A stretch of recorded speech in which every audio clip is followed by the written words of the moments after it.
I love that you use the phrase clearing a path because that's what a true leader does in a leadership role. Being the CEO, you got to clear the path for your team to create a less resistance path for them to reach that goal faster and then replicate what you do. Welcome to Women We Should Know with international speaker, mindset reset mentor, author, and your host, Leslie Michaels. With audacious honesty and candor, the Women We Should Know podcast presents the wisdom and life-empowering insights of women who are the embodiments of innovation and social evolution. Please join Leslie as she shares potent conversations that will inspire your personal and professional evolutions.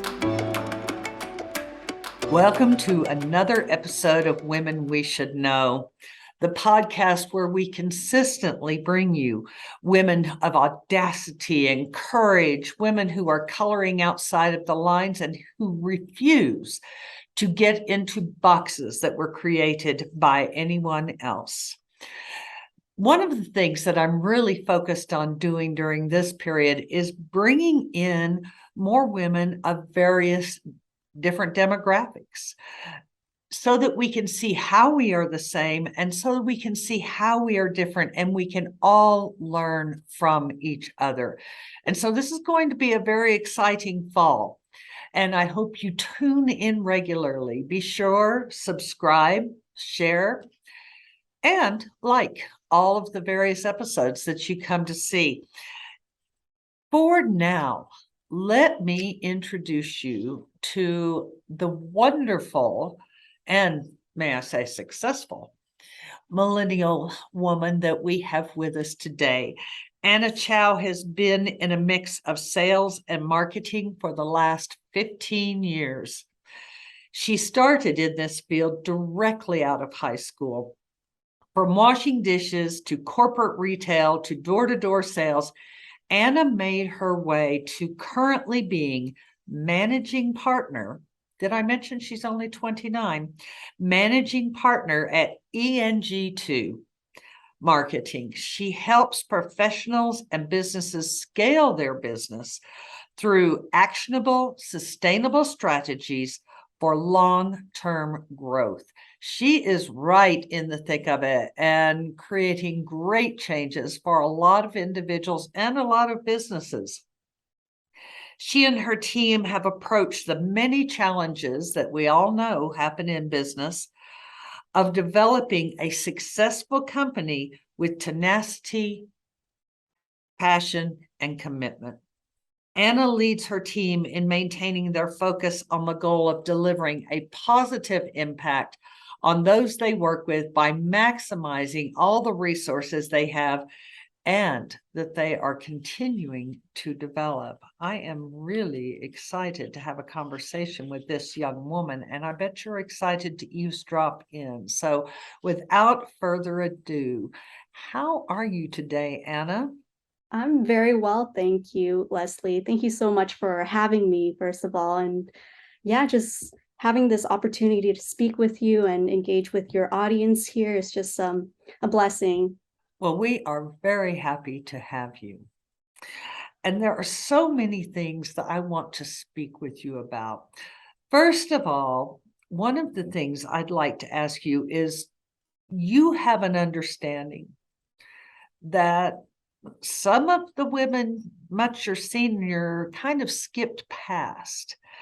And that is the fact that in order to be a better leader, coworker, business partner, that it requires a continuum of mentoring, a continuum of coaching, a continuum of learning. Where do you look to gain this for yourself?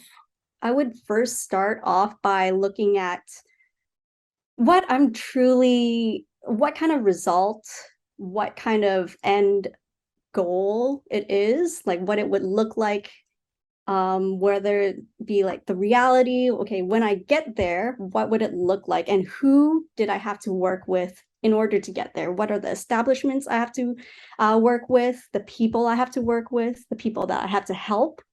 And just go from there and reverse engineer all that. Just doing that simply will give me the clarity and reduce the anxiety of like, oh no, where do I go from here? How do I get there? And it's just slowing it down and dividing it up into bite-sized pieces, really. Yeah. That's brilliant, because reverse engineering will always get us there. Always. But there are many people who just dive in the deep end of the ocean without ever giving it a thought. Some sink, some swim. But reverse engineering has always served me and most of the people I know very well. One of the things that I appreciate that you speak about a lot, and I'm noticing this a great deal within the millennials, particularly the younger millennials and the Gen Z, is who can I help? Who can I serve? How can I bring the most positive impact to this environment?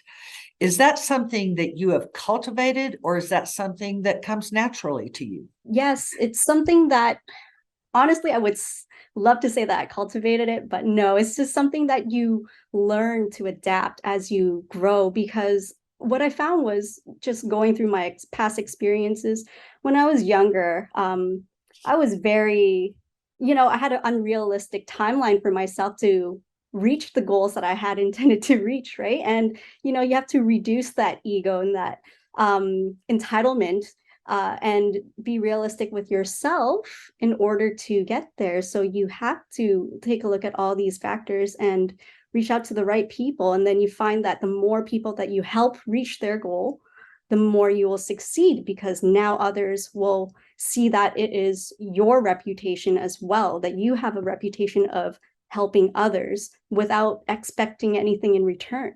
And that's what's really helped me, even transitioning from different fields, different jobs.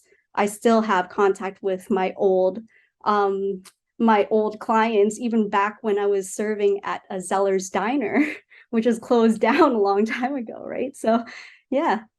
That's great. One of the things you said that I hear, again, millennials and Gen Z speaking to much more freely than, say, Gen X or boomers. You seem very free. You, as a generation or two generations, seem very free being able to say, I had to get past my entitlement. And I speak with individuals from Gen X and the boomer generation daily who still deny that there is entitlement. How is it, if there is an answer that you can give, how is it that those of your generation are so comfortable acknowledging something that we all have, but too many people deny? I believe that it's through the help of social media, because there's a lot of repeating, like amazing people out there that are putting content, just helping us understand this message in different ways, however they communicate it to their audience. And it's just finding the right person that you follow to explain it in a way that resonates with you. And it's something that you have to face, which is the truth. What is the truth about yourself, your reality right now? What do you have to accept in order to move forward? And yeah. I love that. And I am a big social media. I wasn't, I will admit, but a friend of mine sent me, well, kind of drowned me in TikToks for long enough that I started following, and I've been really amazed and surprised. Of course, there's the negative stuff. It's part of our world. But I've been amazed and truly inspired by the amount of diversity and inclusion education, the amount of education about what is entitlement and what is privilege that is presented through social media. And that is the medium of your generation, isn't it? Yeah, really what you focus on. Like you said, there's a lot of negative and there's a lot of positive, and whatever your mind focuses on, it will magnetize. I mean, yeah, magnetize and enlarge, right? So it becomes your reality. Because yeah, you just keep thinking about either, oh, everything, there's a lot of bad people out there polluting, but there's also amazing people, even younger than myself, who are cleaning, who are doing amazing works for their community, and they're showing it. So what do you choose really at the end of the day? Absolutely. One of my current heroes is a 19-year-old woman who is a political strategist. And I just think she is the queen. So there are a lot of amazing, amazing younger people. What I would love to ask you about is your perception of leadership. What does that mean? What does that require? How do you become a good leader? Because I'd like to share that with our audience so we can view it or juxtapose it against what we have learned and what we have been indoctrinated to believe. Thank you for bringing leadership up, because it's a topic that is really close to home for me, especially growing up in a household that lacks, that a father figure, a strong male leader in my life. I was very blessed to meet a lot of amazing leaders as I pursued my path to success. I don't consider myself successful yet, but I aspire to be more. Oh no, I wouldn't either if I was 29 and the managing partner of a significant marketing company. But your humility is charming. Thank you for that. You're making me blush. Okay. But what leadership is to me is just really just trying to be that person that you wish you had growing up. And Mm, also, you're trying to, okay, success to me is being able to replicate yourself over and over again, right? mhm, So how do I become a leader for my coworker or my sister, my mhm, younger siblings, so mhm. that they can be that leader for the generations to come? What would it Right. look like? Mhm. And how did I help them get there? And who do I have to be in order to help that ripple effect? Right. Yeah. Right. You mentioned that you didn't have a father as a strong presence, influence in your life, but did you have strong females in your life when you were young? Yes, absolutely. My mom is honestly my hero. She's raised three children single-handedly growing up, and I watched her work so hard with the lack of education that she had, the lack of understanding of the English language, growing up in Canada, being a refugee here. And every day she would tell me, no matter what the situation was like, I can do anything, no matter what, mommy loves you and she will do whatever it takes. And that was just ingrained in me. So every time I encounter a challenge throughout life, no matter how bad it is, I hear her voice. Like, you can do anything, no matter what, you figure it out. And I just can't beat her at this point. Well, that's wonderful. And of course it's not a big secret that I'm a big feminist. And I love hearing stories about resilient, courageous women who set a new path for other women. And certainly your mother, in her refugee status, was strong and resilient and able to set clearly a strong path for her daughters. Yeah, I love that you use the phrase clearing a path, because that's what a true leader does in a leadership role. Being the CEO, you got to clear the path for your team to make it less resistance, to create a less resistance path for them to reach that goal faster, and then replicate what you do for others that you hire on. Absolutely. And this is something I have known men who were wonderful in that regard. However, not the majority. I find more women who intrinsically understand that necessity to clear a path in order for them to excel. They don't Yeah, have to be the only one at the top.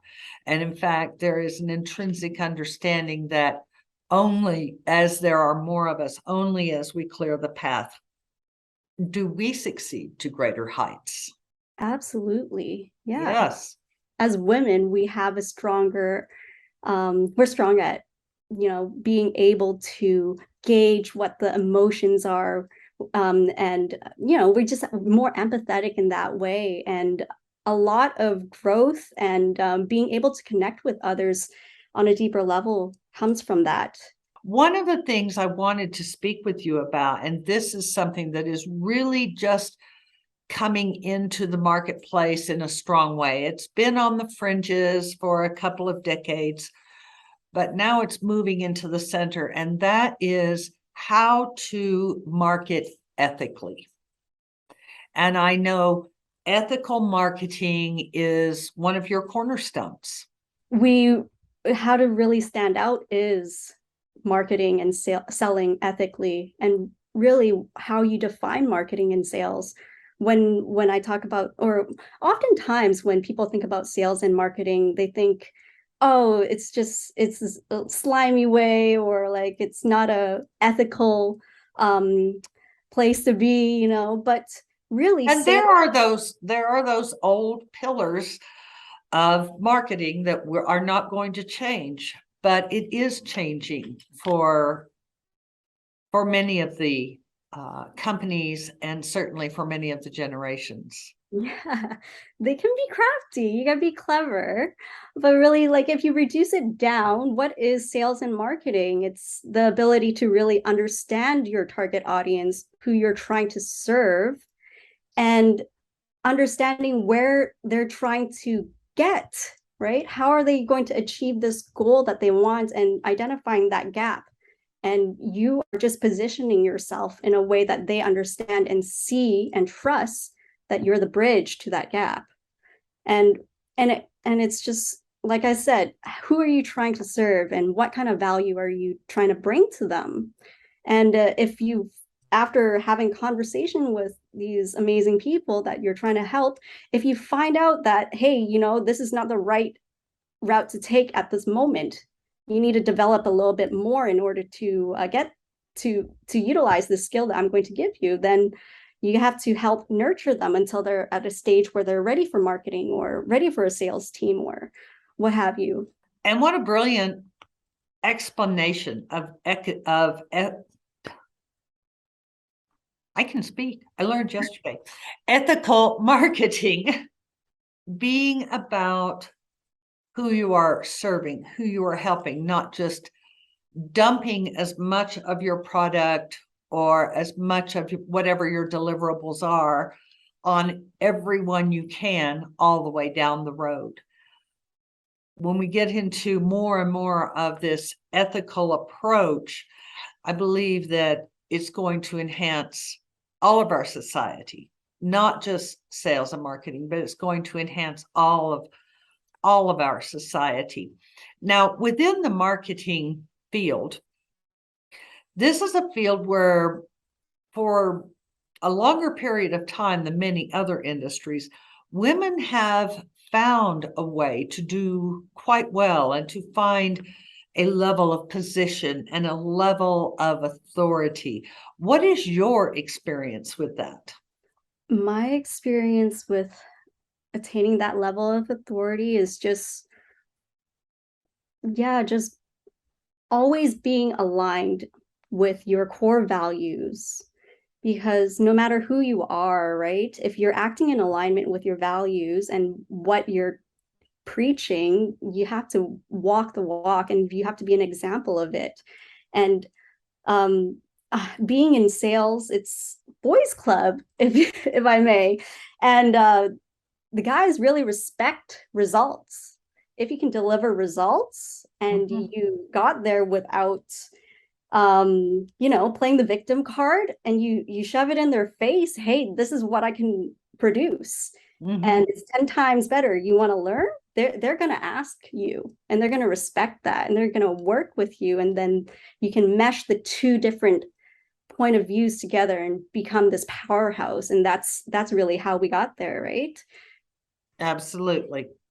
If there was one thing that you could say, and you can right now because you have the microphone, to women who are, let's say 25 to 35 in business, and they are not quite sure where they're going. Maybe they're ready for a transition, but don't know what that will look like. From your particular vantage point, what wisdom would you share with them?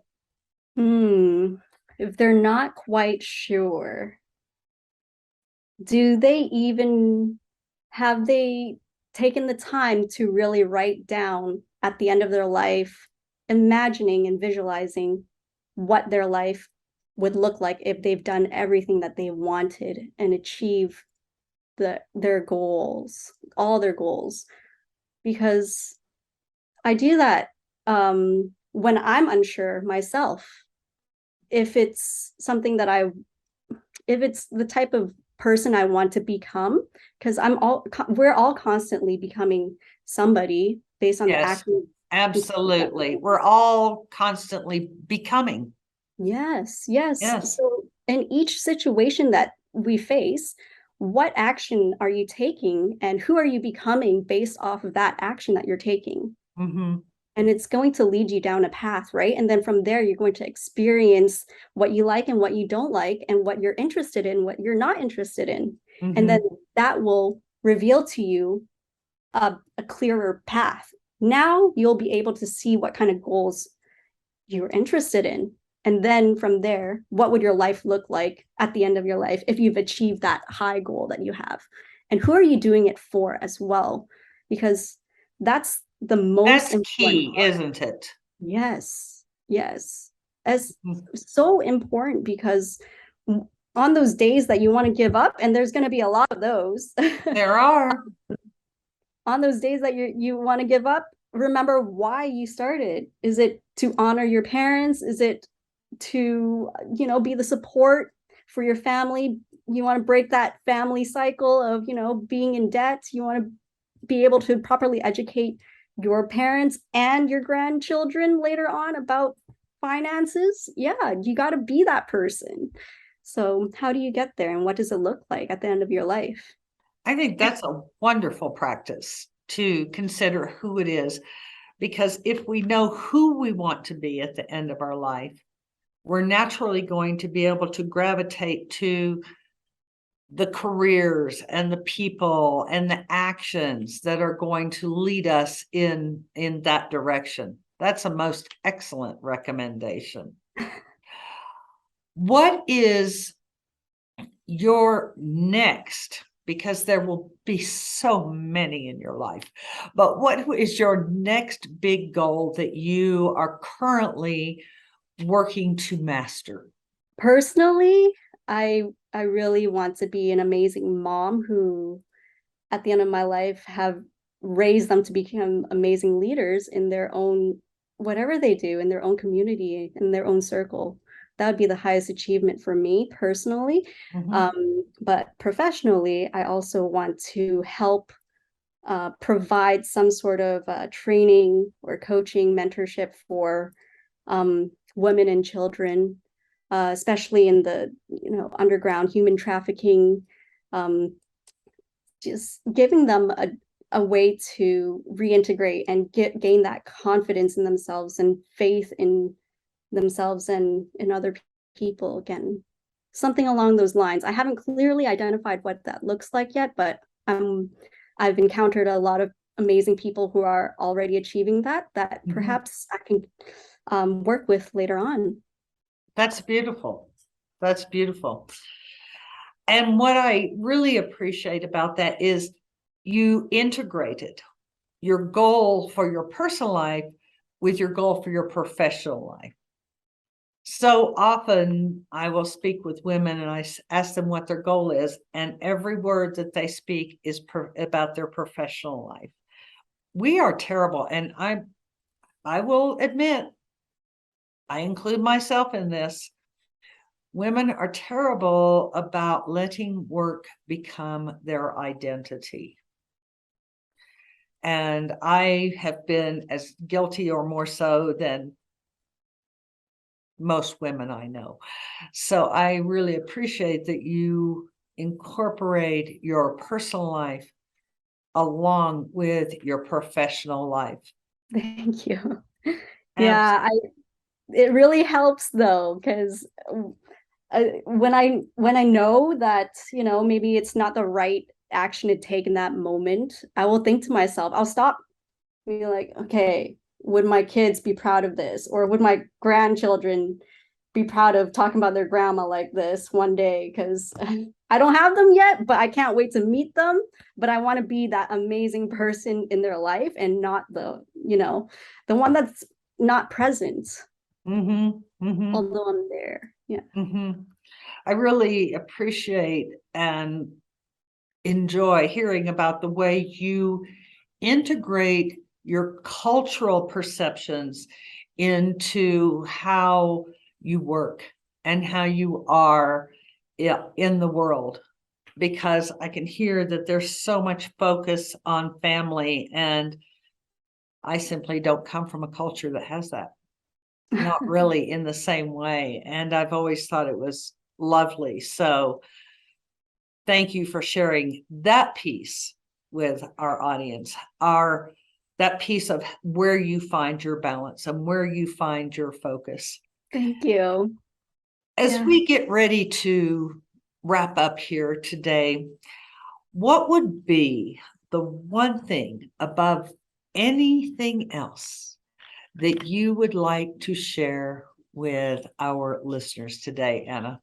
Yes, the one thing, honestly, with everything that is my reality right now, with all the amazing people in my life that I get to meet, including yourself, the credit all goes to um like my life significantly changed when I accepted a different point of view that I've always hated, which is I'm Christian, by the way. God really made a difference in my life, and God meaning faith for me. And what faith is love. Mm-hmm. And that's really what has held everything together and has kept me going, even when I didn't even have a full understanding of what faith and love is. Mm-hmm. And that's where it's all coming from. Like, we all coexist because of each other. We Mm-hmm. all have this amazing civilization because of each other, all these technologies, and viewing each other as not just unique individuals Mm-hmm. with the amazing ability to grow and learn each day, Mm-hmm. but also a brother or a sister, Mm-hmm. whoever it is, right? If you're a mentor, you're guiding somebody, and that's like your child or your younger sibling. Mm-hmm. And it's so rewarding, especially when you know that you're not expecting anything from them, but just seeing them grow, just like nurturing a plant.